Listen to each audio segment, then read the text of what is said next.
Why put people in it? Because it's here. You have to use it or you admit it's pointless. But it is pointless. Quentin, that's my point.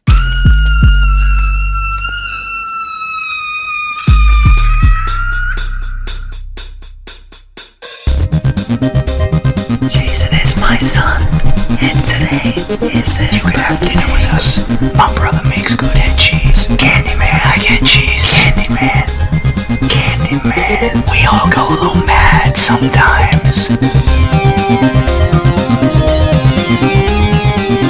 Hello and welcome to the final podcast, the last podcast you will ever listen to. We are the creators of the Spooky Pit, the innovators of the Passion Bump, and we take you down the darkest rabbit holes of all things horror. Welcome, spooky bitches. We review horror movies and fuck 'em with comedy. We're your final bros, Brian Hotboy LaGrasta and Shane I Sell Crack on the Freeway Smith. And we are joined today, as always, by our Scream Queen, Jen, the producer. Special guest here today as well, Melvin. Hello. Hey, Melvin. This is quite possibly the coolest moment of my freaking entire life. Well, I'll be honest, we were super happy to have you reach out to us. I know you had a long drive from New Hampshire. I actually went to Albany first, staying in Albany, and then drove from Albany to here. From Albany? Yeah, so I live in New Hampshire. I drove to Albany, stayed at Albany overnight, and then drove from Albany here. Did you have Albany pizza? Not, You don't have Albany pizza. I didn't have the pizza in Albany, no. It's one of the worst pizzas I've ever had in my entire life. Well, Melvin, we're super happy to have you on. I know you wanted to do this movie. Thanks for reaching out to Shane. And we're happy to have you to do Cube. Fucking Cube, dude. Yeah, it's kind of a great movie. Also, I want to throw out there, anyone else that follows us on Instagram or listens to the final podcast, reach out to us, talk to us. Melvin did. I don't even know your fucking last name, dude. I just Melvin, it's fine. Just Melvin. And you're a fan of horror movies, right, Melvin? I'm a big fan of horror movies, and I'm a big fan of these podcasts as a whole. I was looking for a review on the movie High Tension. Oh, because I personally love that movie, and no one ever talks about it. So to actually find some people that are actually going to talk about the movie, it was so absurd and mind-boggling to me.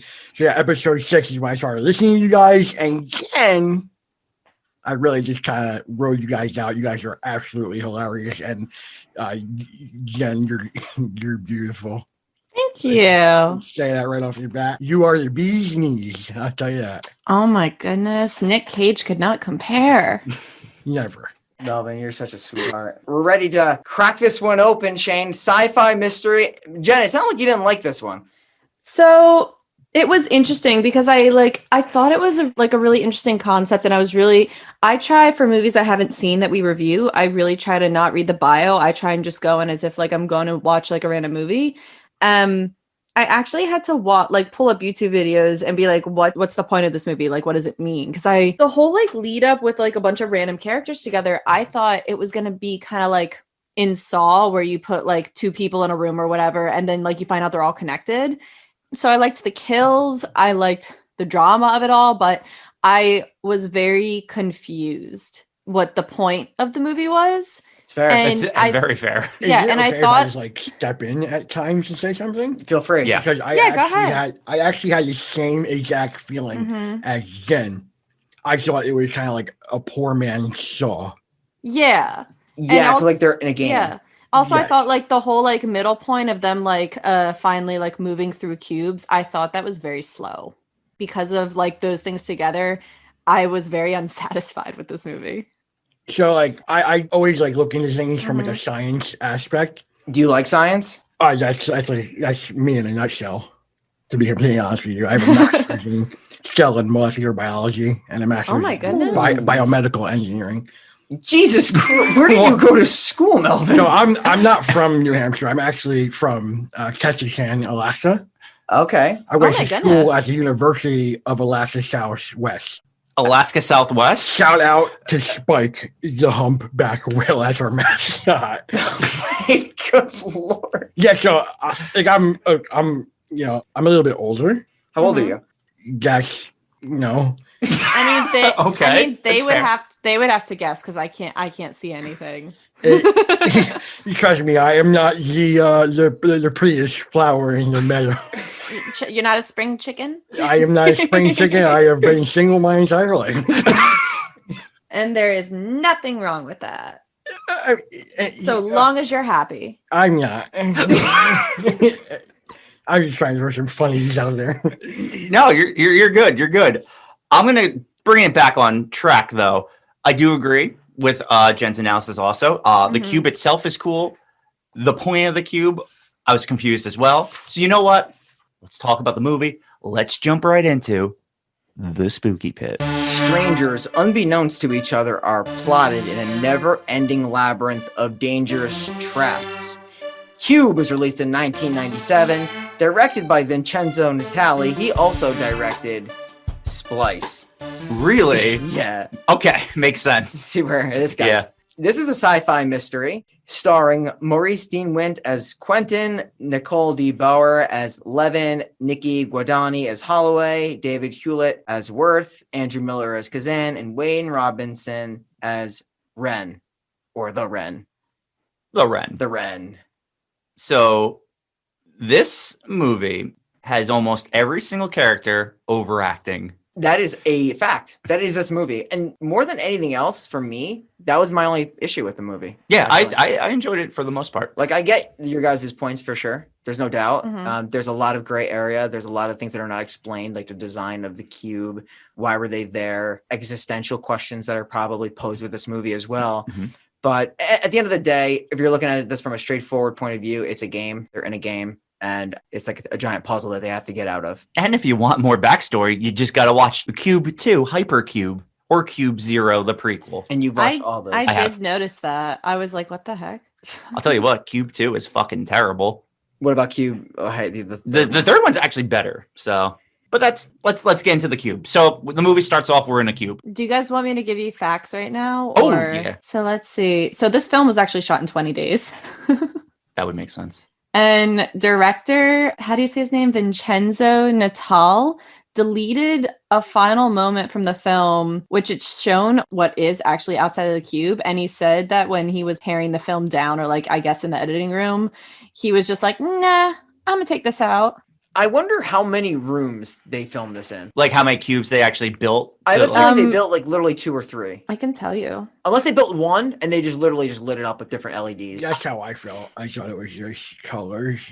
I was thinking though, you need at least 2 so you can actually show going from cube to cube. You know what I mean? Because like when they open the Yeah. hatch, you do see another cube. So maybe you just film it where you just go back and forth in between those 2 cubes. And I mean, pretty much they only had 2. that is what it was. Yeah. There we Yeah, I actually didn't write it down exactly, and I'll actually explain the characters' names later when we get to them, and a little bit more like when you describe the cube. I'll kind of just get into my remaining facts because I really don't have a lot about this movie. But yeah, they didn't have like a super big budget, so this film really had like Cube 1 and Cube half, I guess. Okay. Now I'll say the movie begins in a cube. There's just a man in a cube. This is Yeah. like probably like the only part of the film that everyone like will take the clip from. Yeah.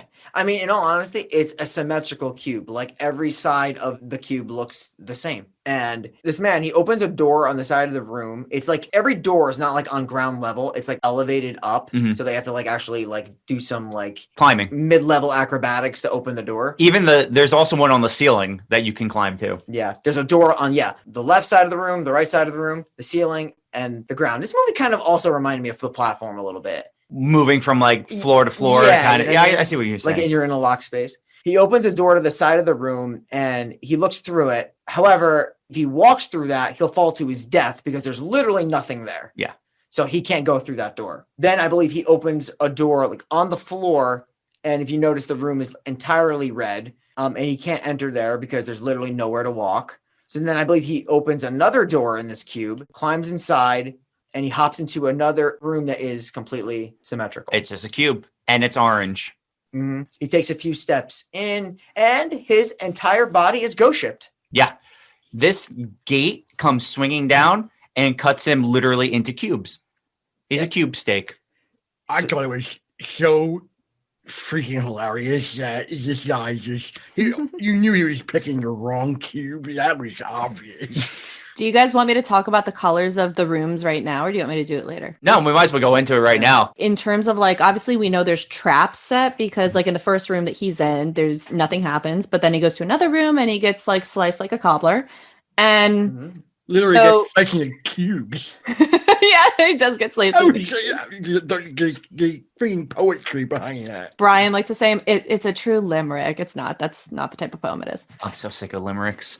You're Mr. Well- Ireland over here. I am. Right. So the room color actually has absolutely nothing to do with if there is a trap in the room or not. However, on like a meta level, the colors sometimes signify what happens within the rooms, while white is representative of discovery. Anytime characters make some sort of like discovery, it's in a white room, and red rooms represent death or distress. One of the characters who is kind of like special needs later that we'll find is very disturbed by the red rooms, and often characters like will confront one another and have their like arguments and fights in red rooms. So that's kind of like what each color in the room represents, but it does not signify if there is going to be a trap in that room or not. I honestly didn't catch any of that while watching the movie, so that's all interesting stuff to learn. Yeah, I'm yeah, pretty for sure. sure. Like one of the rooms is like an orange yellowish, and I was there green. I know there was red. There's definitely there- green, there's there's blue, blue, there's red. blue and white and red. Yeah, so there's a ton of different colors. So I actually was curious about that. So I'm really glad I found that. Yeah, right off the bat, the human mind is gonna immediately think, especially when you see it for the first time, that a red colored room, it's imminent danger. That's just Mhm. automatic. If you're not looking into it, like from like a science aspect or like a mathematical aspect, like they do it like, later in the movie. Sorry for the spoilers. I don't know if I'm like overstepping my bounds here. You're good. Nah, But you're good. yeah, This human- podcast is human all mind- about spoilers. You see red, you stop. Yeah. That's what we're programmed to do. Like a stoplight. Mhm. It's actually an honor being across the room from you, Shane. Thank you. This is so cool. I think He's you're a- the he's- first person that's ever told me that. Isn't his You're dad- actually you're my favorite of your podcast. No offense to everyone. Like That's okay. obviously the three of you have your roles here. Like Brian, you're super funny, super creative, but something about Shane just really pops in the podcast. And Jen, you're just absolutely beautiful. I give you that every, Thank every you. second It- every day. I'll say it. Beauty face. Yeah, are you But- good, bro? I'm nervous. I can tell. I can tell. It's okay. Shane's daughter gets super nervous whenever we ask her to come on, but she hasn't been on yet. So we're just waiting for the perfect That's episode. hilarious. You know he has a daughter, right? You are dad, right? No, I'm not. That's a running joke. I'm not actually a dad, Melvin. Well, because she's currently right down in the basement right now with like one of our other friends with like his Is that raccoons. real, Because or is that like a joke? What? Like the people in your basement and the raccoons. And That's real. No, That's Tim real, is actually yeah. in his basement. Shane's daughter's trying to help with the raccoons right now because they're trying to form a union, and we sent her down there to kind of diffuse things and distract. I'm honestly, you guys are either like really good at like lying, or you're some serious raccoon issues. Yeah. I don't have a daughter. That's the main point I want everyone to take away that's listening. I don't have kids. Yeah. So we now cut to a guy and his bloody hand, and he enters a cube that already has, I think, 2 or 3 other people in it. I think it's Yeah. 2 girls and a guy. The He dep- finds the- Worth the and he finds depre- Ren, right? Those are the 2 he finds in this room. No. No. not yet. Not Ren He yet. finds Worth first. Worth is like laying on the floor, like passed out or some shit. There's And there's then 2 people He- in the room though when he No, first gets in, I thought. No, Helen comes in the room next, and Yeah, then he like they, suplexes her into the room. Yes. yeah, and then Ren falls from the sky. Yeah. Like a blessing from God. no, Ren falls in after they get the girl because he falls on top of her, right? Yeah, almost snaps her in the neck. Should we go through? I mean, they all end up there at one point in this scene. So Moral of the story is everyone in the room is now there. It's Ren, it's Levin. That's a time hop. Oh, it's a time up. No, of do you want to know something cool about their names? course, because I don't know anything about it. What is there to know? So all the characters are named after famous prisons, with Kazan being a famous prison mental institute. So like not only are the characters named after the prisons, but they reflect the prisons themselves. For example, like a character we're going to meet later who is mentally disabled. His name is Kazan, and that prison is in Russia for like the mentally disabled. What's that guy's name? Rennes? It's Ren. It's just Ren. Rennes. They call him Ren, but I think the prison is Rennes or Rennes. I think if you're French, you don't pronounce the ES. Yeah. Ever. Yeah, I think that's why Probably. he just called himself Ren. Oh, you're right. And it's actually a French jail that pioneered many of today's prison policies. Quentin, the detective, is known for brutality in this movie, and Holloway was a women's prison in England, and like so on and so forth. I don't know why they put so much effort into naming them after specific prisons, but I guess in a sense this cube is a prison, so it makes sense. I mean, that's something like I would have never thought of that. Never would have figured any of that out unless you just told me now. Yeah, it's such like a unique like little thing to put in this movie, but again, I couldn't find any meaning within this movie when I had initially finished it and literally had to go YouTube it. I think ultimately that is the meaning of the movie, is that there is no meaning. Yeah, there really Probably. All right, can someone fucking explain to me who Yeah, gets into the room so- at what time? Okay, I got this. Scumbag. That was you. I'm following. Okay, so this is literally what happens. A door opens on its own. A woman crawls through it. Quentin, like he's getting ready to punch her. The woman's scared, right? He's like, I'm not going to hurt you. I'm not going to hurt you. And then they hear another woman. He opens the door. He tells her to stop. He grabs her, suplexes her or whatever, shatters her glasses. Remember the piece of broken glasses? Yes. She gets in. Another man opens the door from the ceiling. That is Ren. Quentin tells them they have to be careful. So there's traps that could kill them. He nearly had his head cut off. And then Worth mentions to Holloway that he hit his head. He's got a blood thing coming out of the side of his head. I don't know. It's like a fucking cut or like a gash in his head. And Ren, he's tying shoes. So you're like, what the hell is this guy doing? Putting shoelaces in his mouth. And he opens a side door, being very quiet, but being a total G while doing it. He tosses a shoe inside, triggering a fire laser that roasts his shoe entirely. This is their primary mechanism of testing the traps. They all throw shoes through the different rooms. Until they actually start throwing bodies into the other rooms later on in the movie. Spoiler. We're all about spoilers here. And you can tell right away, this old salt dog, he has cubes before. He knows what he's doing. You're saying he's done this before? This is not his first rodeo in the cube. Wait, so you're saying the Cube Ren prison? has been just like doing cube No, break-ins? I guess I'm not as funny as I was trying to be. They mentioned he escapes prison. Yes, I believe it's actually Quentin, who we learn is a cop, says, I know you. Shit, you're the Ren. You're the guy who's broken out of 6 prisons, is it? Yeah, he's been known to escape. He's an escape artist. They think they called him, even reference Houdini. Mhm. I think at this point, they're all like really, really scared. They don't remember how they got there. They're kind of just like woke up. I think Holloway like yells pierogies or something. Yeah, Levin's like, I was eating pierogies. And I actually, you guys said, make sure you take notes. You don't come in blind. And I actually have in my notebook, pierogies equal freaking cube nightmare. I mean, Fair. you got a point, Melvin. I think Holloway thinks this is some kind of government conspiracy. She rants about that a lot. Quentin disagrees. So she's like, okay, well, then maybe it's aliens. And he's like, let's just focus on what we know. And then Ren's like, guys, it's like no good just standing around. We may want to move in a straight line so we get out of this thing. And I believe Levin suggests just staying put and waiting. Yeah, that was the dumbest idea I think I've ever heard. She's a kid. Technically right, but It was, yeah, we won't get into So it. you guys Everything. really do the spoiler thing hard. Lord. We're hard dudes.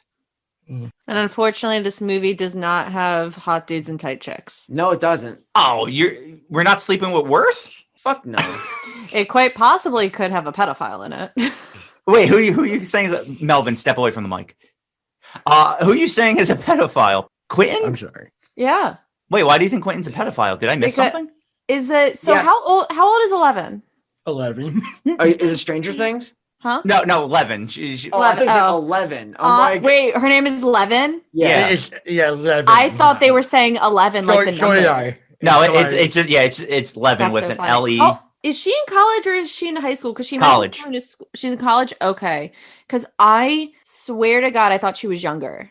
No, I it, think she's like- supposed to be a college student. I Yeah. think, yeah. I was hoping she was going to be a college student because if not, it was going to make it way creepier. Wait, so I'm still going back. Did you only think Quentin was a pedophile because of her not being in college, or? Yeah, because I thought she was underage. Oh 'Cause no, he I was think she's. he was flirting really hard with her. Was- Yeah, no, it's, Yeah. there is. Oh, yeah. If there's a reference to him Taking her liking to younger dinner. girls. Yeah, Yeah. but like doing weird things with different girls and his relationship Yeah, with his wife. Yeah. it's very, very brief. And then like in that one scene, like when he takes her away from everybody else and he kind of touches her. Yeah, he does get a little rapey at a point. That does Yeah. happen It towards was a the nice feel. You sure? Not for her. Not for her, but I mean, it was a good feel for him. I guess I can't argue that. I mean, it was inappropriate. Especially for the fact that, like, if you're looking at it from my perspective, where I had no idea how old she is, and I thought she was like a high school genius, I was like, oh my god. But this she was like a movie really went- 13-year-old prodigy. I thought she was like 17 or something. Like, I didn't have a reference that they said college, so they just said school. Another thing that happens in this movie is they notice there's numbers on these cubes now, Yes. and they estimate there could be like 17,000. rooms, Yeah. which is pretty crazy. So Ren checks another room and he mentions this one has a biochemical sensor, which you're a biochemist, right? This whole movie is it's full of Swiss cheese holes. It's all bullshit. It bothered me a lot. I'm not gonna lie. Could you design a cube? Theoretically, probably yeah. Oh my god. In theory, you could probably do it too. I mean, I guess technically we could design a cube. It's just a box. It Thanks, would Shane. also just take a lot of work. Shane, just have another freaking shot of Crystal Head. No. Okay. I came But prepared. I got a drink. She's good. it's just now's not the time. Okay. I'll tell you what it is the time for. A Swiss cheese hole to go, because as soon as Ren says this room has a biochemical trap, he goes into another room and falls victim to a biochemical trap. Yeah. How did he, like, I don't, did he just fuck up? Like, What was really interesting about Ren's character is because they're thinking they don't know how long they're going to get in or out of this place because literally they estimate there could be 17,000 rooms in here. Yeah. So they're like, what happens if we dehydrate? And then Ren's like, how about you suck on a button? I actually have button sucking for maximum survival. Jen, as our resident button sucking expert, can you suck a button for this long I'm to survive? I don't know if by proxy just putting something in your mouth will make saliva glands go, and I don't believe that can keep you hydrated. So I'm gonna say they'll probably still die of dehydration. Because I was thinking the same thing. I was like, you can't just drink your own saliva to survive. I was saying the same thing, but it will salivate. Yes, though. you will salivate, Yeah, there's no but doubt. It won't. that's where it's bullshit. You can't self-sustain hydrate. Yeah, that's what I was Yes. gonna say. Yeah. Well, they do kind of go They suck crazy the from like shit the out of those dehydration. buttons. They They suck still- them hard. It actually bothers me how they really zone in on the button sucking. Yeah, they really do. Well, they need an excuse for why they're still alive and not like on the ground and can't move I because get, of yeah, that dehydration. makes sense. Yeah. The button sucking does become a plot point later on. Something happens. So many things happen. Yeah. Okay. Like I said, the Ren falls into a trap in another room and literally acid sprays in his face. It's crazy. The death scenes in this are really cool. Yeah, this is actually pretty disgusting. Yeah. It's interesting because like rooms like he mentioned, the molecular chemical sensor won't detect a boot because it's not alive. It doesn't excrete hydrogen sulfide. So he kind of like, and Quentin even recalls like Ren has knowledge of sensors and he remembers him because he escaped from like 1700 prisons. And they built him up to be like the guy that's going to help him get out. It was Yeah. very reminiscent of Feast with Yes. the hero. Yes. And then he goes into the room and gets absolutely destroyed by acid. I feel like that's something they touch on a lot. They make you feel like someone is something they make someone seem like a hero or some sort of genius or a nobody, and then it's literally the complete opposite. Like with the cop, he's like supposed to be the knight in shining armor, but like all fucking pigs. Turns out not to be. I don't know how you guys feel about cops. I hate cops. I hate them when they pull me over at 2 a.m. for no reason. But yeah, Ren's supposed to be their way out, their big meal ticket. Boom, he gets his whole face smoked off his whole face. Yeah. He gets back in the room and his face is just melting. Like it's bubbling. It's bubbling. I Yeah, wish they it was took- more like squirting. You like excess gore? I actually, that's my favorite part, like the horror movies, when it's like, see, if your face is like melting off, the blood's gotta go somewhere. It's You going to know what I'm melt. saying? Why? Doesn't the blood melt? What? The guy's face is being burnt with acid. Is the blood just melting with the face? You're seeing enough like his skin's melting, his bones are melting. They cut off his eyes, they cut out his tongue. You know, true crime shit. Like his tongue was cut off. I thought they took care of that like so quickly with like the exact thing that they avoided in that room. They were like, "Oh my god, he's our ticket out of here. We have to kill him." Yeah. That's literally how it went. So Quentin asked Levin why she would be put in here because he's big on people's functions. He thinks there's a purpose for everybody in here, which actually makes sense and kind of is a spoiler, I guess. But what's her function? He's a cop. Ren was the escape artist, and she mentioned she's a student, but she just lives with her family. And Worth just watches porn. So I mean, like that's his function. Worth is worthless. See, Mhm. see what I did there? This is what I thought was going to happen because his name was Worth. And obviously, I didn't catch like immediately that these were prison names. I thought their names were supposed to be descriptors. About like their value to the movie or something. Yeah, about them as like people. Like that's why I thought like it was taking the Saw route with like them all knowing each other or their names being descriptors. Then that's all they call each other. Like I really thought it was taking it that way. I was so disappointed when like none of that mattered. It does matter though in a way because I think they are put there for a reason. Essentially, like you put a cop, an escape artist, a doctor, a college student, Worthless, and Kazan when we introduce him, and they all play their role to try to escape in a way. So that's what I think it is. I actually feel a little bit differently. I think the people who are making the game itself are putting in people who are truly valuable to the escape and then throwing in people who are invaluable and will derail it. Like knowing that the cop is a hothead. Like the cop has no value. Being a cop is not going to help you get out of a fucking cube. That's true. It's just an alpha male that's going to ruin everyone else's plans. That's true. I actually thought that originally like his role was to kind of be the leader.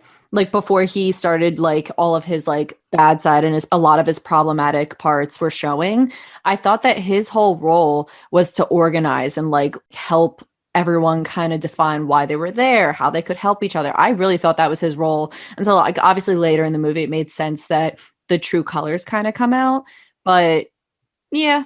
I mean, if you think about this way this movie flows, every character is stereotyped, but they each flip their stereotype by the end of the movie. Every single character. That's what I was trying to say. I'm a little nervous still. I haven't like gotten in my zone. You've been good. I'm not in my zone yet, but that's what I was trying to say before. Everyone does like a flip. They make some person seem like something else to the viewer, and then it all gets flipped in our face. So let's flip the script right now and talk about how Levin thinks she's figured out what the numbers mean. She thinks the rooms that are prime numbers are trapped. Is that what it is? The prime number rooms are trapped, or am I reversing it? It also bothers me. I mean, stepping one last time. Yep. I'm so sorry. No, it's okay. No.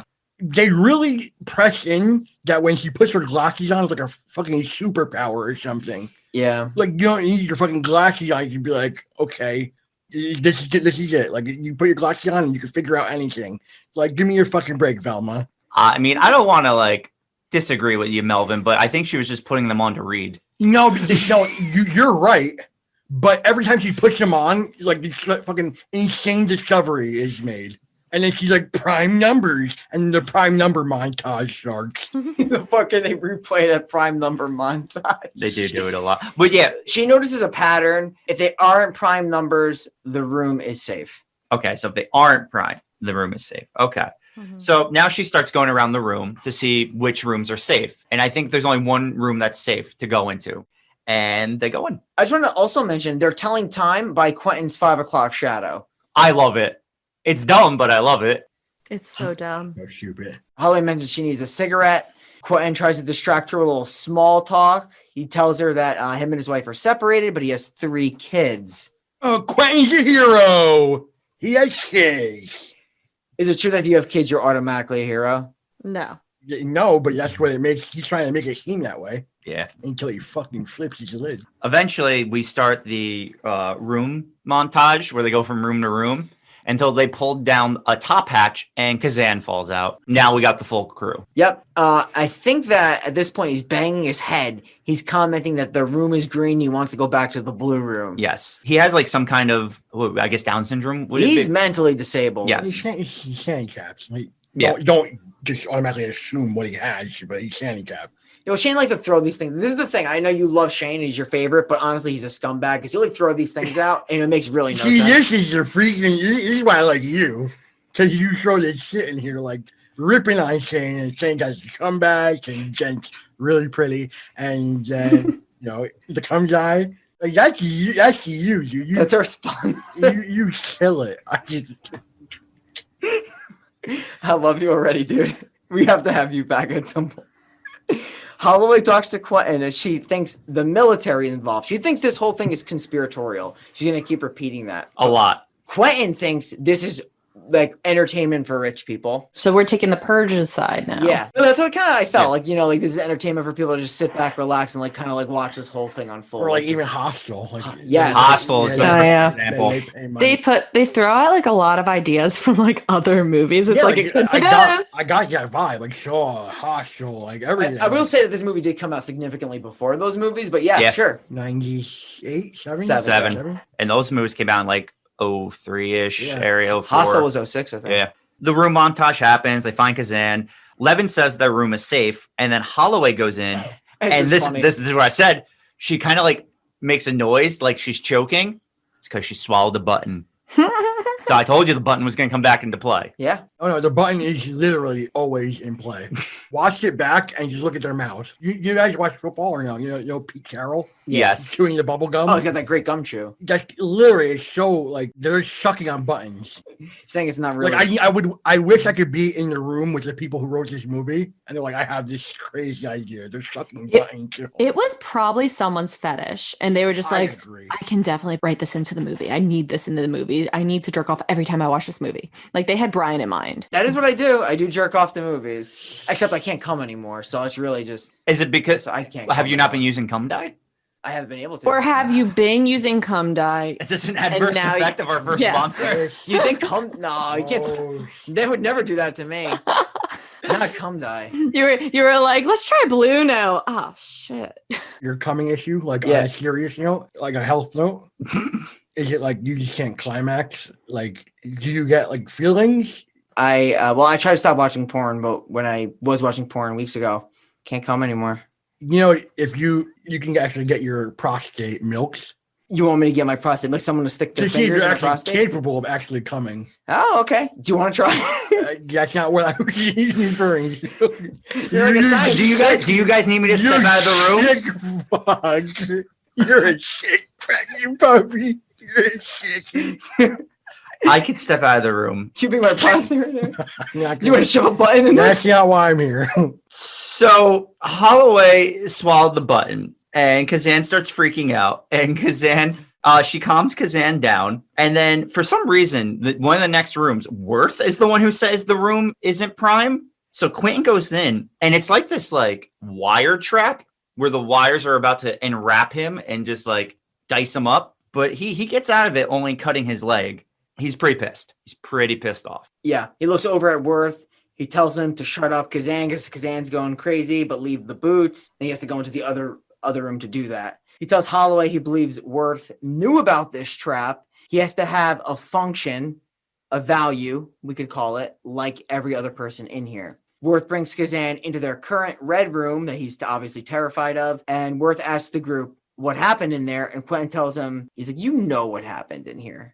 Levin mentioned that she needs more time with these numbers. Put Because she's the figuring glasses on. Put them on, Put 'em on, Levin. Time for discovery, Levin. Put the glasses on, Levin. Jesus, because she's starting to think her prime number theory. It's more involved than just prime numbers. Yeah. Yes, I think this is also when Quentin is starting to consider that Worth might know more than what he is letting on. That he's like involved in this somehow. And he's kind of like very quiet, reserved. You don't know his motives. So he's like the odd one out. And Quentin, who's taken on the leadership role, like we've mentioned, he's a cop. So he's a profiler. So he kind of has probably developed psychological profiles of suspects in the past. Has kind of inked him for something. Yeah. Kazan pees in a corner. That happens. Just thought I'd share. Yeah, he does. He just fucking pisses. Yeah. Quentin's pissed at the piss. Yes. Like he Nice. he gets very angry about it. Shot? No. Boner check? Also, no. Okay. This movie is literally the anti-boner. Boner check? Unless you're like you are really into sucking buttons. I like sucking buttons, but Yeah, so Worth and Quentin argue. They're going to argue a lot. And then, like, Worth essentially calls Quentin out for just trying to be this, like, leader that he's really not. yeah, I mean, like, nobody made him leader, and he kind of like took the responsibility on himself. And sometimes people don't like when like someone like takes the alpha role. So that's always a dynamic issue. Yeah, and Quentin's like, Worth, you're useless. You don't do anything. And you have this, like, fucking pessimistic attitude. How about you just jump into one of the trap rooms so we don't have to deal with you anymore? Yeah. And then he's like, yeah, that's what I thought. You can't even do that. Yep. And this is when Worth admits. A lot of prodding here. He prods him. And this is when Worth finally admits, yeah, I know because he says there's no way out. Yeah. And he admits he knows this because he built the outer cube. Yep. He was contracted to draw plans for the outer shell, a cube. He mentions he does have no idea what's going on inside the cube. And from what he knows, nobody asked any questions upon building the outer shell. Nobody really cared. And then Holloway goes on more conspiratorial rants. Worth tells her it's a headless blunder under the guise of a master plan. Tells them that his conclusion, what he's come to surmise, is that there's actually nobody at the top. Yeah, that's when they discuss, like, that the box exists. And they question what is the purpose of putting people in it. And they basically come to the conclusion there is no purpose. It's like everything has no purpose in life. That's what I'm saying. The movie is essentially just stating that, like, almost life is pointless. Like a nihilistic view. It's just a very nihilistic movie. Yeah. Yeah. Like, what do you guys think, Melvin, Jen? Like, that's the vibe I got from this part. I got the same vibe. Yeah. Excuse me. I don't really know. I thought there was going to be more of a reveal. I don't know. At this point in the movie, I started getting like disappointed. I was like, if that's the only answer that I'm going to get as to like what this cube is and what's going on, and because like after the scene in the movie, like it just continues with like math and trying to find the way out. There's no more descriptors of like why all these people are together. Excuse me, or why like the cube is what it is. Like there's really nothing. Like at this point it started to feel like an artistic piece, and I was like, okay, so I guess this is all I'm gonna get. Like I don't know, I kind of started to feel disappointed at this part. The way I agree with a lot of her points too.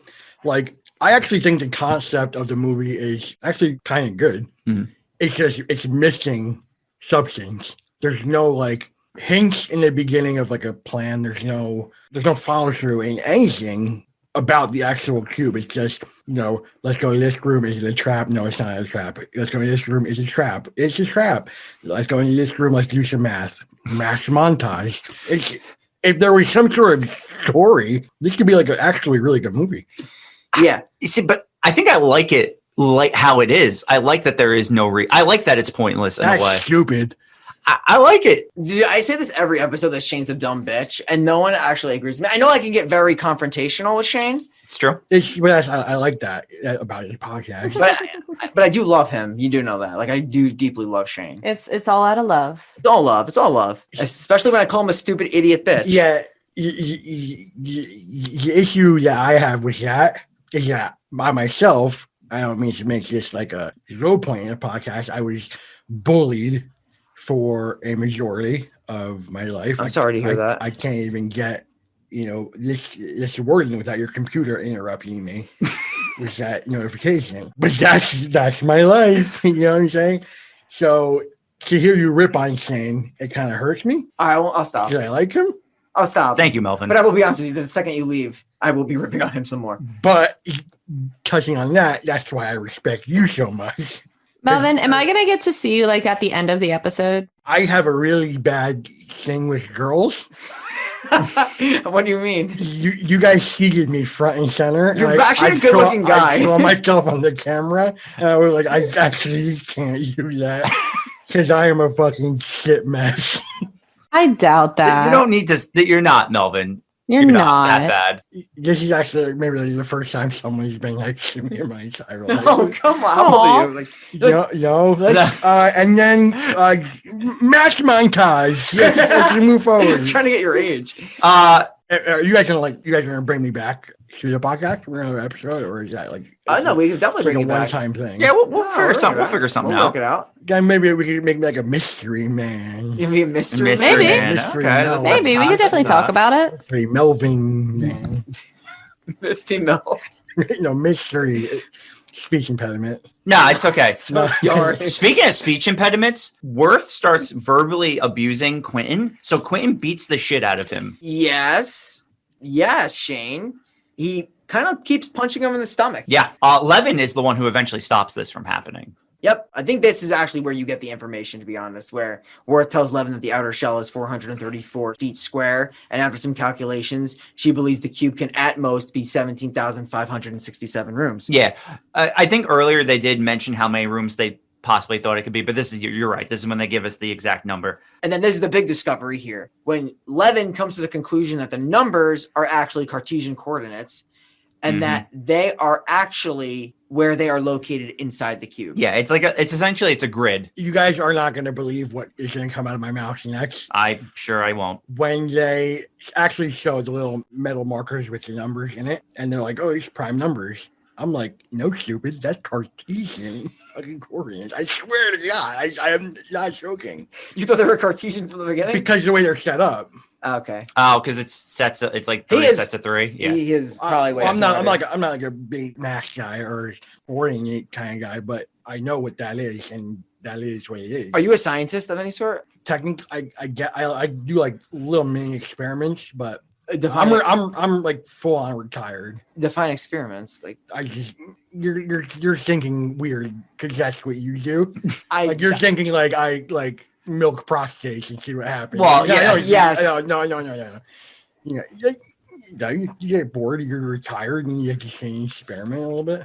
Well, let's milk the prostate of the next room. okay, you didn't want to get to hear what this guy does on his free time? I'm actually kind of terrified. we just let a fucking random stranger in our This house. is where the bullying aspect of my life comes in. Because now I feel cornered, back against the wall. What's Melvin going to do?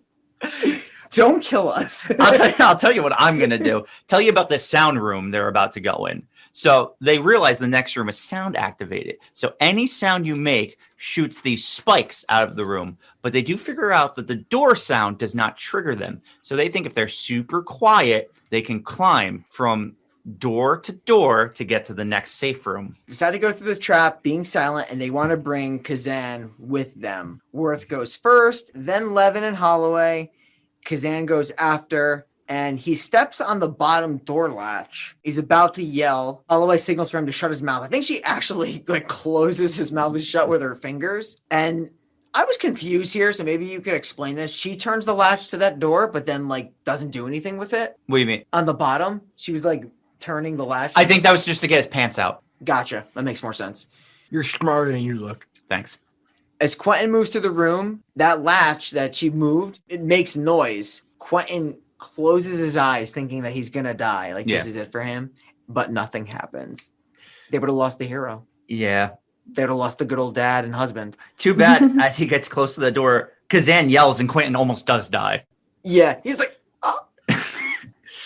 Quentin then almost like he's about to murder Kazan, and Holloway calls him a Nazi. Does he really? She does. Did I Yeah, miss She, that? Yeah. she calls him No, Nazi. she does. She's like, "You Nazi." And he, Yeah. it is What? the funnier thing about it, it is an absolute trigger word for him. He's Yeah. like, "When you just come." Yeah, he legitimately loses his mind. So he like just literally starts to berate her. He's like, you calling me a Nazi? Yeah. That's funny, dude. So then they open a door at the edge and they see the outer shell. And then they just look down and they see a shit ton of cubes. There's just cubes everywhere. And the movie's called Cube. There's plenty of cubes. That's it. Is cubes or cubes? It's cube. It's cube. It's one cube. It's one cube, one singular cube. One giant cube with many little cubes inside of it. hmm I don't know if we talked about them getting into another argument, but they do. And Is that where he starts to say, "You're only alive because I'm letting you live"? Yeah. And I just like the one line 'cause he's like, I know your type, you little ass sniffer. You sniff ass. Yeah. Yeah, I that's don't when even you know what see, that means. I Like, don't know what it fucking means. that's when you see his real aggression come out, where he gets like that kind of I'm the powerful one here mentality. Cop resisting. Not all cops have, but quite a bit of people where you give them power and they're like, oh, well, I'm above everyone. So what I say goes. And you see that kind of mentality coming through now where he's like, I'm the one keeping all of us alive, where he's not. Levin is the only one keeping them alive because she's the one who's telling the difference between like the prime numbers and everything. Oh, Kazan is actually the one that keeps everybody. Coming up, yeah. Yeah, coming up. But like at this moment, they've only been relying on like this young girl. True. And he's like, I'm the one letting you live and keeping you alive. And he's actually really doing nothing. He's being shown up. I think it's been all Worth. Well, Worth is actually the most important character besides Kazan, in my opinion, and Levin. Those are the three most important. Definitely. Because look, I mean, obviously they were getting nowhere without Levin. But actually, if they never mind, I don't want to spoil it. Yeah, we'll get into it. We'll get into it. Because Kazan is the key. Yeah. He actually is just a key. Like, he wouldn't survive on his own. No. Yeah. What's the doctor's name?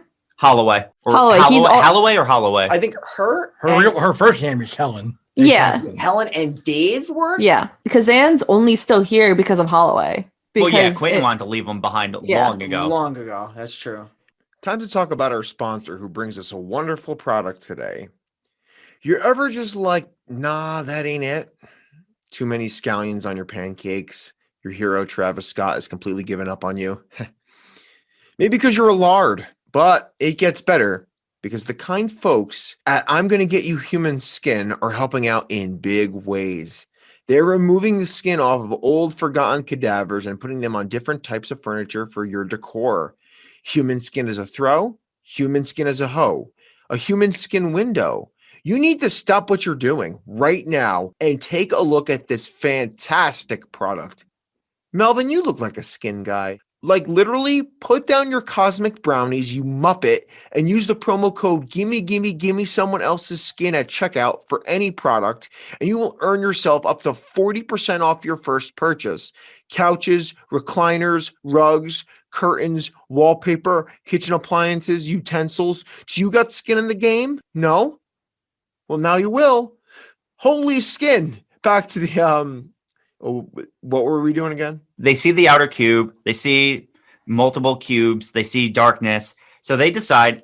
Now, this plan is kind of. Is this the swingy plan? Yeah.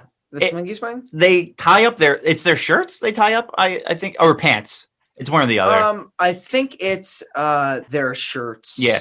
And they lower Holloway outside of the cube and they like start swinging her. What is their plan here exactly? Like what? No idea. There is no end game because even if she can get to the other side, she's just she's the only one on the other side. Yeah. They mentioned a million times that Quentin's like 500 pounds of pure, unadulterated, hot, sweaty muscle. It would snap. Who's gonna hold him? Yeah. And but Holloway's like, all right, well, it's my turn. I'll go. And I think this was the character change for Worth, because they exchanged first names, and she even asked him a personal question. She's like, how long have you known people were being put in this cube? And he's like, a few months. So he kind of like came clean. Yeah. And this is his character turn from the guy you thought was sinister to the guy that's going to help them. Yeah. This is when Holloway starts to slip when she's outside of the cube. Yeah, she's getting lowered down by the rest of the group, but because she's swinging down to another thing, she's pulling the rest of the weight of the people that are holding her. Best part is like we can't do this much longer. And she's like, give me one more swing, guys. And of course, that's the swing that's going to end it all. Third swing. Quentin reaches out to grab her. He does grab her, but he lets go, killing her. You see that change in his face, and I was like, oh, he's going to Mufasa this thing. What happened was, like, he saw her, and then he's like, call me a fucking Nazi, and just tosses her. This is one of my favorite parts in the movie, only because, like, this is like the switch for so many characters. Mm-hmm. Yeah, everyone. This is the swap. And like, first of all, this is a please explain to me, because there's no way he would have been able to actually save her when she was falling from the rope, grab her hand and be able to hold himself up. He would have fucking fell. 150 pounds of dead weight would have brought this. There's nothing to hold. No, but he's 500 pounds of hulking man. There's oh wait, that guy's 500 pounds. They make a joke about it, like, you're 500 pounds. Yeah, but anyway, ooh, save me, man, me. He literally dives through the door shaft. Yeah, right. He does this impossible feat, and they both smile at each other, and then he just gives like a little frown and lets her go. Yeah, he has like a dead face. Mufasa. But it's like almost Yeah. like she could have died without him. He wanted to be the one to kill her. Yes, that's exactly what it I thought was. that was interesting. Power play. He risked it all to make sure that he was the one that And killed. I also love that immediately, like after he comes back in, like that, like she fell, she screams, they all hear it, and he comes back in. And I feel like his face didn't really change. Like he still had a deadpan face because he couldn't even play it off like she was slipping. Everyone knew right off the bat. They were like, you literally let her go. He's like, I think he literally steps back in. He's like, slipped. Yeah, He's on to the next one. At this point, this guy does not care anymore. He's either going to say, do what I say, or I'm going to beat the shit out of you. He's going to get his touches in on the girl. You know that's coming. Yeah, he does. It does. At this point, no one is going to stop him, and he's well aware of that. Well, yeah, Levin even says, like, never, like, speak to me again. But Quinn's like, you have to start solving your mouth problems. Get your fucking glasses on. And she's like, don't touch me. She's fucking tired of cracking numbers, though. Don't they like take a break? And, like, sleep for an hour? Well, we get a little sleeping montage because they even say, how do we know how long an hour is? He's like, I'll know. He's like an hour is when I say it. Oh, yeah, that's exactly, yeah. And then at this point, you see a hand kind of hovering and taking a boot, and Quentin is shown putting his hand over Levin's face, knocking her out, and carrying her through another door. This is when he starts to get his feels in. Yep, they're the key, they're the purpose, he says. The cube is them, a man and a woman, two halves of the equation. Do we passion bump the math equation romance? No. I was going to vote yes. I'm going to vote no because it's only passion on his side. And she is just like, you literally just murdered someone. Please get away from me. No, hear me out, though. I know Brian would normally be on this side, but she's a math person. The math might be getting to her. You know, I don't think the math so. is sexy. What the fuck does that even mean? What See- the fuck? Please explain to me. Like, you all right? Yeah. What the fuck does that meant, my friend? Are you passion bumming this? I'm getting groomer vibes, so I'm not passion bumping this. I love it. I'm not gonna say, like, I don't know. And Shane was talking about some sexy algebra. Or No, something. Shane was, I don't think do with the guy or the girl. I think it I was think- math Shane talk. was She getting wants off. he wants a passion about math talk. Yeah. I guess the math is getting me Yeah. off at this point. I'm really into the prime numbers. Okay, Brian, can we Levin's passion like bump Shane? Cartesian coordinates and Shane just rock hard. Ooh. Okay. He's like, I'll slip you in the lock, baby. And he tries to cop a quick feel, He but does. she ain't having it, though. I got such creepy vibes from that scene. I was like, I thought I felt something creepy earlier, but I was like, it's nothing. And then he went there and I was like, oh. This may be a good time to talk. We've mentioned it briefly about the overacting in this movie because Mhm. Quentin is a fucking overactor and a half. It's almost yeah. like this is Cube on Broadway. That's what I'm getting from Quentin. He's like so like making his voice like reverberate through the cube, and it's on purpose. It just felt so off. Yeah, they're not. He reminded me of Sergeant Dokes, but much worse. Yeah. Throughout this whole freaking movie. Surprise, motherfucker. Also, Holloway too. Those were my two least favorite characters in this movie. Were Quentin and Holloway. Yeah, the best are it was always worth Levin and Kazan because Kazan, yeah. they actually seem realistic. Yeah, like Holloway was just a fucking whiny. Like all she did was complain. Yeah. The whole time. Because Very annoying. the conspiracy theories, I felt like I was watching Alex Jones. She was Alex Jones. Yeah.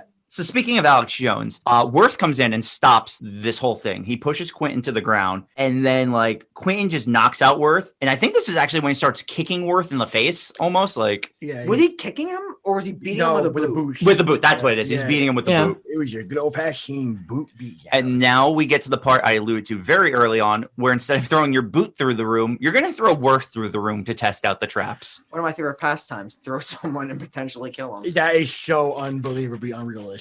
Tossing a human A person. human being, like those cube doors are so high, worth maybe at an estimated $180, 180 pounds. You just lifting him overhead, throwing him like a lightweight lawn dart. Well- it's not gonna happen. Well, I remember once I saw a WCW match between Kevin Nash and Rey Mysterio, and Kevin Nash, I think it was either Kevin Nash or Big Show, picked him up like a lawn dart and launched him. Kevin Nash is like 7'2", 460 pounds of muscle, and Rey Mysterio is like 5'1", $120. That's more realistic, Shane. Melvin, you're really coming in hot at me right now. Because I'm a realist.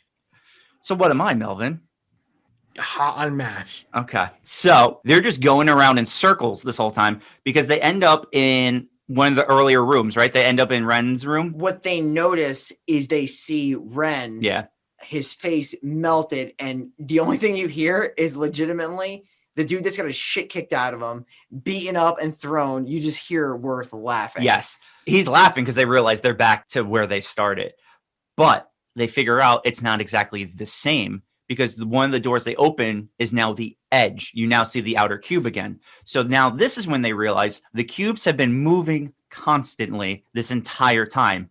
Levin figures out one room acts as a bridge that will get you from inside of the cube to the outside of the cube. Yeah, that would be number 27 in its original position as a bridge to the outside. And it'll remain as a bridge for a short period of time. So they got to really do some high level calculus and figure this out. And Levin's like, I can't do this without calculator. And Quentin's like, yes, you can. You have to. And Levin's like, the numbers are too astronomical. I can't do it. Dude. And oh then my God. Kazan's like, astronomical.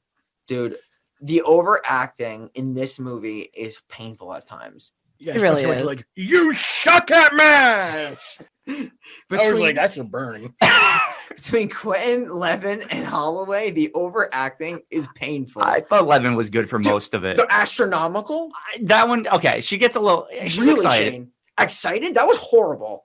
I didn't think it was that It bad. was astronomical! I feel like the directors, like the original take, she was like, I can't do this. The numbers are astronomical. And they're like, cut, more Broadway. Yeah, they probably told her to spruce it up a bit. Then it must have been doing that with the fucking cop the entire movie. I really feel like even when he was went good cop then to bad cop, before he was just good cop, when he was good cop, he was fucking really emphatic as well. He never stopped. Mm-hmm. So after providing Levin with the numbers of neighboring rooms, she's able to make some calculations for the room that they are in currently. And they would need to make 2 more rotations before returning to the original position. Levin says that she can identify the traps. They are not identified by prime numbers, but instead identified by numbers that are powers of a prime. Unfortunately, she cannot calculate, like you said, without a computer. That whole nonsense happened where he's like, well, you have to do this. And then they just start noticing that Kazan just starts answering factors. So we find out that Kazan is essentially Rain Man, and he just can do all these numbers in his head. So he's a human computer. Yeah, they realize. he's a human computer. He's a savant, I guess would be the word to use. So then Quentin throws Worth into a room to test it because, of course, at this point, he's just like, he's running the show still. Like whatever he says goes. So they got to decide how to get out of this. So they go through a room, and this is when Worth, this you have to explain to me. So the three of them, Kazan, Levin, and Worth are in another room. Quentin is now coming into that room. When he shoves the door to trap Quentin's neck, 2 questions. 1, wouldn't that break his neck? Yes, Mhm. 2, why wouldn't he hold that until he died? correct. Both are 2 points. Good. I thought that when you shut it, they just kind of went and shut automatically, like there was no stopping it. So I was kind of surprised that it didn't just like crush him on the spot. I think they normally push up and forward, I think, when they do the doors. I think that's how it's been. But like, regardless of how it happens, he should. There's no reason he should not be dead in this scene. Correct. Agree. But yeah, so he doesn't actually finish the job, but he does lock him out of that room. But he's just gonna push that door and crawl through. The chase is on. The chase is on. They're gonna keep chasing him through the cube. Kazan keeps determining the factor for the next door. Worth, like I said, shuts Quentin out. Worth heads out of the door. Levin and Kazan goes through. Quentin eventually gets through the door, arrives in their same room, and while looking for Worth, he falls through an open door on the floor. Yeah, and you see blood pool out of the back of his head. Yep. So he's out of commission. Kazan then goes into a room first before them, and it's an elevator room, and they see him elevator away. But then he makes his Kazan noise, so they realize he's not too far away. Yeah, he's close and he's reachable. And Worth does seem to locate him. Yeah, But he- pretty quickly compared to like every other room is trapped. Yeah, I was able to hear him. They So kind of sped this part up, I feel like. he busts through like the bottom. He opens the bottom door. He sees Kazan. He tells Kazan to jump up, but he doesn't like that. No. So he has to offer him gumdrops. It's the only way to get him to come through is gumdrop. He offers them in a box, but we now learn that gumdrops only come in a bag. Mm-hmm. And It's this very is where important. It is. Levin steps on the broken piece of glass, which she had in the very first room of. And this is when they learn that the room they started in was the elevator the whole time to bring him there. So she was right. Now, I agree with you. It was a terrible idea to stay in the room at the beginning, but technically she was right. The safest spot would have been to stay there. But True. you never would have known that. You never would have known that. No. But I would also say is you never would have figured out how to get out of there unless you moved on because you never would have seen it first. Yeah. That's what I'm saying. Like, you're right. Like, it was a stupid idea. But I mean, like, yeah, I don't know how the hell would have figured out how to get out of there. Now, how would you have gotten out of there, Melvin? You're a science wait, guy. If you wait for the bridge to come, that would be the only way. But you But wouldn't, you wouldn't really know. know that. Yeah, until exactly. you left. Yeah, you have to press forward. You have to figure it out other ways. Sorry. So they what is this? What the hell is happening? Oh, Melvin. What is this? Is burp hour and final Yes. podcast? I thought that's what we were doing. Changing Yes. They all make it in time. She lets them know that they're in the room that they started in. They shouldn't have moved in the first place, like Shane mentioned. After a rotation, they open the door. They notice the bridge. Kazan ensures they are all clear, and they all head into the room. He opens the door, and they see a light to outside. Home free. Yes, the light, that great light. Kazan, he steps through. Something bad happens, though.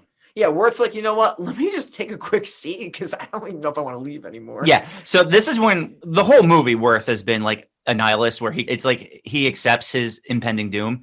But Levin's like, you can like kind of restart your life. This is a chance to begin anew. Yeah. And as she's saying this to him, I don't know where the fuck Quentin even got this thing, but he stabs Levin. I through thought the he back. took it. I thought he took it off a door because it looked like a handle. Is that what that was? It was. Okay. Okay. I didn't know what it was. either. Okay. At least I wasn't the only one who didn't know what that was. It looked like a fucking compass. Yeah. Like a needle on a compass. I was just like, thought what it the was fuck is like going on? a part of the door, but I was like, I don't know what part of the door it would have been, but they had to do something. Here's what really bothers me. This dude takes the fall of a lifetime. A pool of blood From his head. out of his head. He then manages to get up from that fall and to get to them without solving any of the mathematical equations to get to them. Yeah. Yeah. They're closing the doors behind them. He's Yeah. right. Yeah. How the fuck? Please explain to me how he actually finds them. You know what? Because not only that, he would have to actually climb back up to the roof door while probably concussed, blood spilling out of the guy's fucking noggin. Oozing brain. Literally oozing brain, and then becomes a savant himself from his new brain damage, and figures out these equations just as fast as they are, gets back to them, manages with a concussion to rip a handle off one of the doors, and then to muster up the strength to push that handle through a human. I'm with you, Melvin. It's a big time. Please explain to me. Yeah. There's no I fucking actually, you're 100% right. I never even thought of any of that. This is why we got to have more science guys on the podcast. It doesn't take a scientist to fucking understand what the fuck is going on in this movie. Oh, we didn't figure it out. We didn't think of it. There you go. good. So, Kazan is out. Levin is dead, but Quentin is going to grab Kazan, and he grabs his shirt. But Worth grabs Quentin's leg, and he's holding on. And the bridge is about to start moving. Yeah. So Worth is able to hold Quentin long enough that it literally cuts him in half, and you see the Quentin smear on the wall as the cube moves. Yeah. It's like the blood just kind of like flows. Of course, you know he just got fucking crushed. Yes. So Worth lays down and essentially just dies in the cube. And Kazan walks into a bright light, and the movie ends. And that's it. That is Cube. Yep. I wonder if there's some deeper meaning with Kazan and his character walking into the light. I can send you a YouTube video on it later. I'm sure there is. Yeah, I'm I sure don't know. The there's way I some took kind of- it is just like the light is supposed to be kind of like salvation, almost Yeah. like he's being saved from the pointlessness of everyday of life. Yeah. But if you watch the second one, it ruins any existential meaning to this movie I'm sure. because it is a piece of shit. I don't think is it the same director? I don't It think so. can't be. It just can't be. So that's Cube. And I guess want to go right into our reviews. This is what we do it. You've seen the show before. I've literally watched I listen to every single episode. Yeah, you're amazing. All right. So I'll start us off. I'm going to give this movie a 7 out of 10. Sheesh.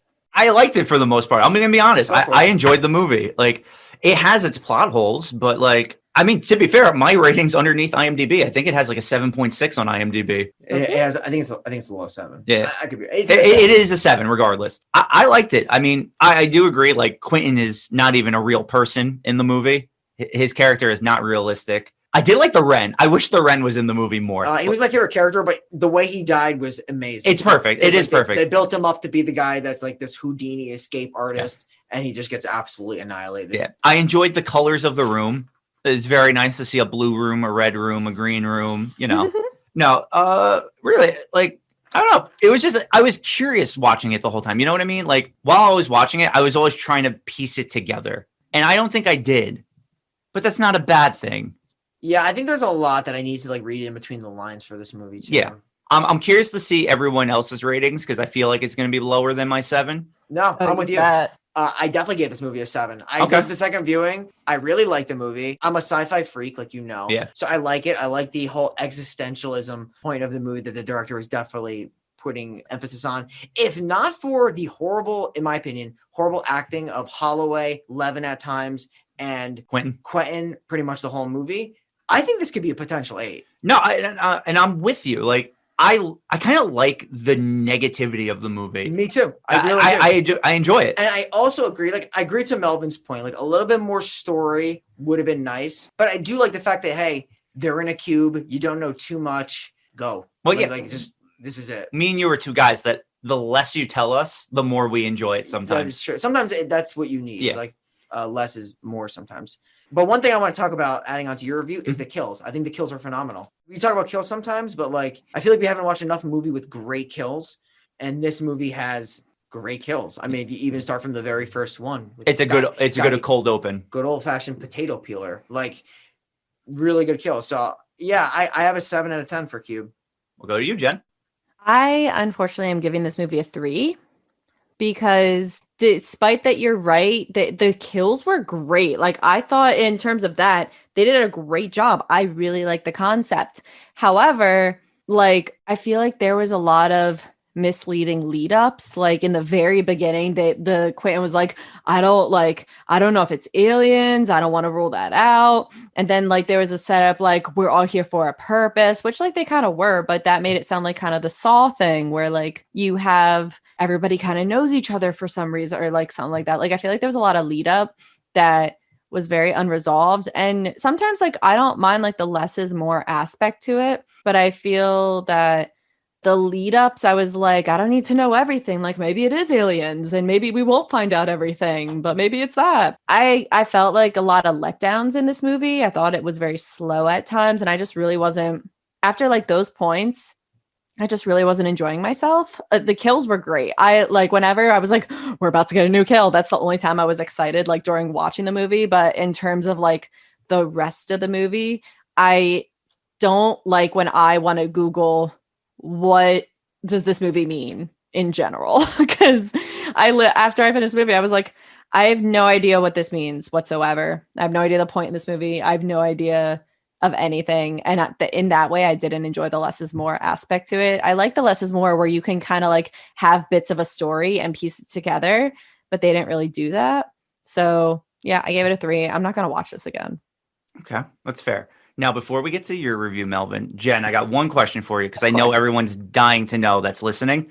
You locked in this cube. You offing yourself or are you trying to get through? I'm fucking offing myself. That's what I thought. I'm going to find the coolest way to die and just dedicate myself to it. Be like, all right, I'm ready to go. Hey, you're more of a man than worth. All right, to you, Melvin. Okay. It's a lot of pressure. I might find the one that's the least, that's like the quickest death though. Like, Don't Don't go in the acid room. No, I wouldn't go in the acid room. It'd be falling off the side because it's instant death when you fall down. That's a good point. Just jump Or out of the- the edge. Or the one where like like the guy in the beginning where I get cut into cubes because The it old just will cheese slice on my grater. organ. Yeah, I might cheese grate myself. Or the one that's activated by sound. But the spikes, if they don't get you in the right spot, you could like. But there's so potentially take a many. little bit. Yeah, that's Definitely true. don't want the acid one. No, I feel like that's you don't want the fire brutal. one either. No. That they, when he throws a shoe.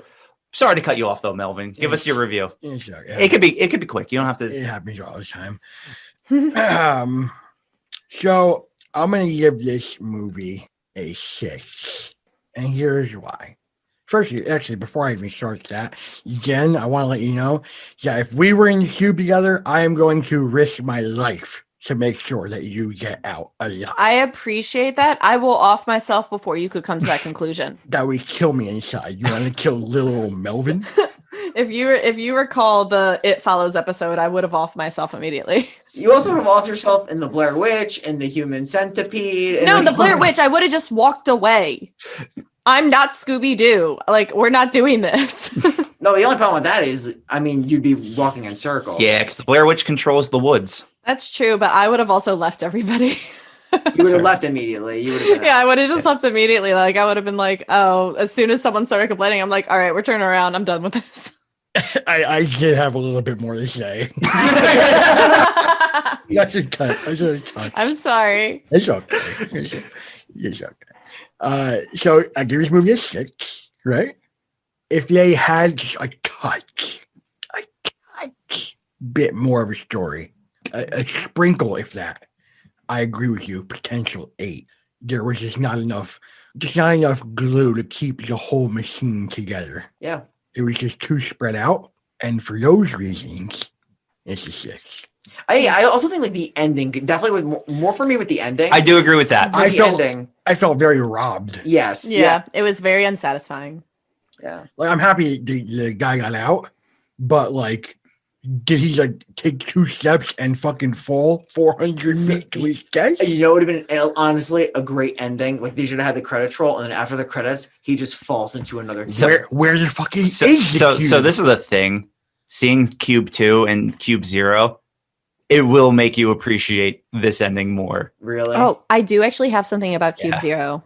Oh, yeah, say it now before we get into the necro. It's super short. Cube Zero does imply that even if you escape, the monitors kill you or worse, lobotomize you and throw you back into the cube. So technically, there's no escape. Pizza's here. There's no escape, like he said. Yeah, so you just go right back in. The one thing that I thought was interesting was, remember when he said he designed the outer shell of the cube Earth, but that nobody really cared about it. Nobody asked questions or anything. They just did it. I just found that interesting because they make it like, one, I thought like, okay, this was some kind of like outside existence that's not really real. And it's like some kind of simulation, but Worth's character kind of made it sound like it was real. Like, I don't know if this is projected imagination, simulation, like all these different things. Where the fuck did they put the cube? Yeah, exactly. It's gotta be really big. Yeah. You just don't drop a cube in the middle of Arkansas and say, you know what? Just don't mention it. Okay. Don't look at it. This goes here. So, all right. So going off of what Jen was saying about Cube 0, in Cube 2, it's the same thing. They're all in the cube. And there's a guy that kind of like just also is like mentally disabled. And he's kind of just like tapping his fingers like this the whole movie, just like on his knee. Yeah. And that all happens. And then in Cube 0, it shows a guy actually escape. And like Jen said, they lobotomize him. And then he's put back in the cube. And he's the guy who's tapping his fingers in Cube 2. So essentially, there is no escape. They just put you back in the cube. That's it. Wow. And it's a government experiment. They're seeing what type of people combined together can get out of a cube. So that's why this one was a cop, a doctor, an escape artist, and this. Then they put a different group of jobs and they see who can get out of the cube. Interesting. I was just gonna say, like, It goes too deep into like everything. I was gonna say, like, I don't know if I like that. Like, I don't know if I like the government conspiracy. I don't know if I like the aliens. Like, about how stupid But- this but- movie and- would be and- if it was fucking aliens. And that's the thing. It's not. It's the government conspiracy thing, and it's not needed. That's why I like this ending, because I've seen the other bullshit they put at you for 2 and 0. Let's Necronomicon. Yeah, let's get in there. All right, gentlemen. Who I are love this we part. going to consider for our Necronomicon, for our Jin's Lamp, to play with the leprechaun? I love this. Who are we throwing in there? Ren. Yeah. No. Yeah. I'm that's good with it that. for me. Ren. I like Yeah. Ren. The build up to his character, to the inevitable, very, very fast fall of his character, the guy who gave him the shoe idea, the guy that escaped from 7 prisons. Like I said, the guy that's going to help them navigate this space, eviscerated immediately. Amazing death. Love it. R.I.P. That's essentially our fucking eulogy. Now you got to do a eulogy, buddy. Okay. All right, Shaney boy, have you prepared? I'm at the edge of my seat. Are you about to Have you- bust? No. We bust on this show, though. We do. I'm about to bust. Okay, everyone Occasion- calm down. only on special occasions. Do it. Shane- Do it. Shaney boy, a eulogy for Sir Ren. Yes, I have. Ren, you were a great character. You were the best escape artist the world had ever seen. You knew how to identify traps without reading the stupid ass numbers. You didn't need to put your glasses on and be like, it's prime numbers. You're like, I could smell it. I can taste it. I can feel it. But then somehow you lost all of that and died. Jeez. Don't understand what happened there, Ren. It was a But pretty great death, though. it was a epic death because your face melted and the blood also melted. Yeah, it was cool. And for that, we're placing you in our Necronomicon. Yeah, it was honestly because I haven't been able to come, and that almost made me come. But Oh, I got off to it. nice, Jen. Okay. There we go. Speaking of getting off, next episode is the big 5-0. We made 50. We made 50. Love you, Shane. Love you, Jen. We did it. Congratulations, 50. guys. Yes. Congratulations. The Thank big you. 5-0 is Good job. coming I'm up. So now we're gonna celebrate on that episode. Yes. Because we just prematurely celebrated. We just want to get the people hyped. We're ready. We I'm are ready. excited. What are we doing for it, Shaney? What's our special? We are having back two big guests. We are having Sauce, Big Tech McGavin, and Mike G. And they are coming in to talk about a movie we all used to go as a group to see, Saw. James Wan, Lee Winnell, we know him well Our lo- on this show. They Yep. worked together before in Insidious. Friends of the podcast, very well loved. Very well loved. Yep. Melvin, it was an honor to have you on. I don't even know what to really say because I don't really know you that well. We guess appreciate you coming guess- on. That means more than you know, Jen. I'll say that right now. This has been an awesome experience, and I will cherish this moment for the rest of my life. You guys are truly awesome. To see this podcast go to episode 50, cheers to you guys, and cheers to 50 more. Oh my God, man. Thanks so much. Appreciate Thank Thank it. you. Thank you. I Do, will- I get to see you now? You will have a fan for the rest of your life. Jen, you're making me sweat. Just give me a second. Let me get through this. I'm about to cry a little bit. Oh. It was completely worked. The drive here. It was a long fucking drive. From Unfortunately, I do have to go back after this on a almost 5-hour trek to sweet Somersworth, New Hampshire. But I will be on call the second you guys want me back. What, you want to do another sci-fi movie? You're a scientist. So I'm kind of typecasting you right now. You're getting off on the whole science thing. We'll I talk think about it. Shane told me something about you do like these weird lab experiments. He told me Oh he my God. experiments on animals. No, you're making me sweat now. I'm just drenched. I don't do like Frankenstein like experiments. I'm not like that kind of person. Like I'm gonna walk out of this sweet studio and I'm gonna drive off to my sweet home in Somersworth, New Hampshire. I don't do like crazy things to animals in your basement. Could I? Theoretically, I could probably whip something sick up. But I'm not going to do it. Okay, good. Maybe. Perfect. We're not serial killers here.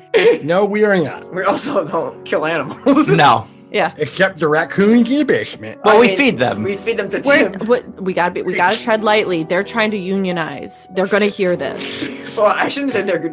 I'm not feeding them to Tim. Tim has to fend for his life down there. He does. But Yeah, all in we were- all, We were trying to ration off the Mountain Dew, but they were getting aggressive. Yes. all in all, thank you so much. Dude, it was a pleasure. It was. Pleasure having you on. Thank you. So we are the final podcast signing off, and we will see you next week in a literal bathroom.